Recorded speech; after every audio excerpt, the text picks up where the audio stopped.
الحمدللہ رب العالمین والعاقبۃ للمتقین الصلاۃ والسلام علی سید الانبیاء والمرسلین۔ طلاق کے کچھ ضروری مسائل آپ کی خدمت میں عرض کروں گا۔ طلاق کی دو اقسام ہوتی ہیں۔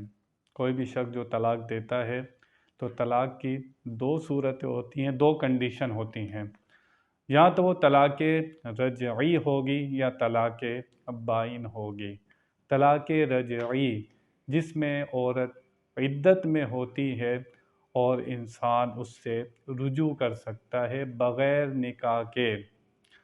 نکاح کے بھی رجوع ہو سکتا ہے۔ دوران عدت جب وہ وقت گزار رہی ہو تو اس سے بات کر لے یا کوئی ایسا کام کر لے جو فعل کر لے جو میاں بیوی کے درمیان ہوتا ہے تو اس سے رجوع ہو سکتا ہے۔ دوسری ہے طلاق بائن۔ یہ طلاق بائن سے عورت فوراً نکاح سے نکل جاتی ہے اور بغیر نکاح کے اس سے ساتھ نہیں رہ سکتا، نہ اس سے رجوع کر سکتا ہے، تو بغیر نکاح کے طلاق بائن میں نہیں رجوع ہو سکتا۔ تو اس کی دو صورتیں ہیں، ایک طلاق رجعی ہے، دوسری بائن ہے۔ بہت سے لوگ پوچھتے ہیں کہ طلاق صحیح کون سی ہوتی ہے، احسن طلاق۔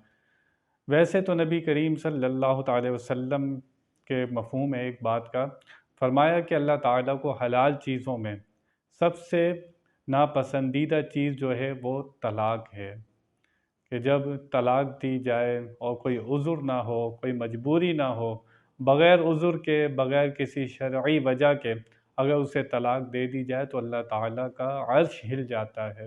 یہ اتنی ناپسندیدہ چیز ہے۔ تو اگر طلاق کبھی دینی بھی ہو، بہت مجبوری کی حالت ہو، تو پھر اسے طہر میں طلاق دی جائے، یعنی کہ جب اس کے پاکی کے وقت ہوتے ہیں، پاکی کے ایام ہوتے ہیں، جس میں وہ دن نہیں ہوتے، جس میں وہ نماز نہیں پڑھ سکتی، جب پاکی کے ایام ہوتے ہیں تو اس میں طلاق دی جائے اور اس میں تعلق نہ قائم کیا جائے۔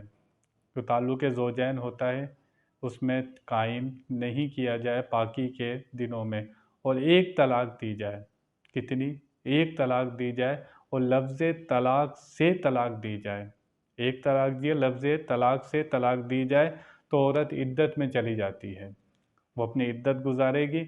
اگر یہ اس سے رجوع نہیں کرتا، کیونکہ ایک طلاق دی ہے، ایک طلاق کے بعد، دو طلاق کے بعد رجوع ہو سکتا ہے۔ اگر اس نے 3 طلاقیں ایک ساتھ دے دی تو رجوع نہیں کر سکتا۔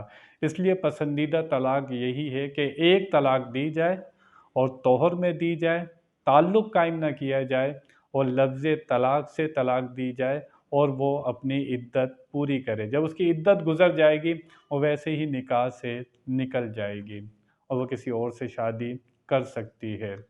لیکن آپ نے اگر لگاتار 3 طلاقیں دے دیں تو پھر وہ شخص اس سے شادی نہیں کر سکتا بغیر حلالہ کے، اگر اس نے 3 طلاقیں اسے دے دی ہیں۔ ایک طلاق دی یا 2 طلاقیں دی وہ رجوع کر سکتا ہے، بغیر نکاح کے بھی اس سے رجوع کر سکتا ہے۔ اگر اس نے ایک طلاق دی یا 2 طلاقیں دی، اگر 3 طلاقیں دے دیں تو پھر اس سے رجوع نہیں کر سکتا۔ اس لیے احسن طلاق یہی ہے کہ ایک طلاق دی جائے، ایک طلاق دی جائے۔ اگر غصے میں تھا یا کوئی اور پریشانی تھی، کوئی اور مجبوری تھی تو اس سے رجوع کر سکتا ہے۔ یہ 3 گولیاں ہیں بندوق کے اندر، چاہے تو اکٹھی فائر کر دیں، چاہے تو ایک ایک کر کے فائر کریں۔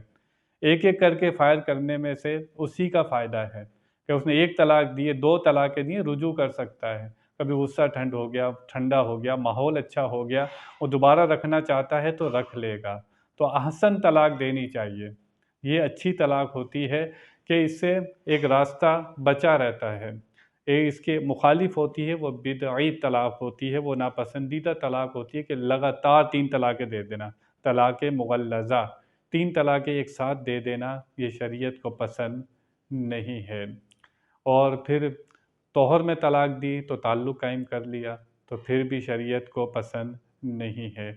تو جب بھی طلاق دینی ہو تو احسن طلاق دی جائے، ایک طلاق دی جائے، طہر میں تعلق قائم نہ کیا جائے اور اس کے اندر لفظ طلاق سے طلاق دی جائے، وہ اپنی عدت پوری کرے گی۔ اگر یہ رجوع کرنا چاہے تو رجوع بغیر نکاح کے بھی ہو سکتا ہے، اگر اس نے ایک طلاق دی ہے یا دو طلاقیں دی ہیں۔ تین طلاقیں دے دیں تو پھر کوئی رستہ نہیں بچتا۔ آگے مزید اس کے مسائل چلتے رہیں گے۔ اللہ تعالیٰ مجھے بیان کرنے کی توفیق عطا فرمائے۔ وآخر دعوانا ان الحمد للہ رب العالمین۔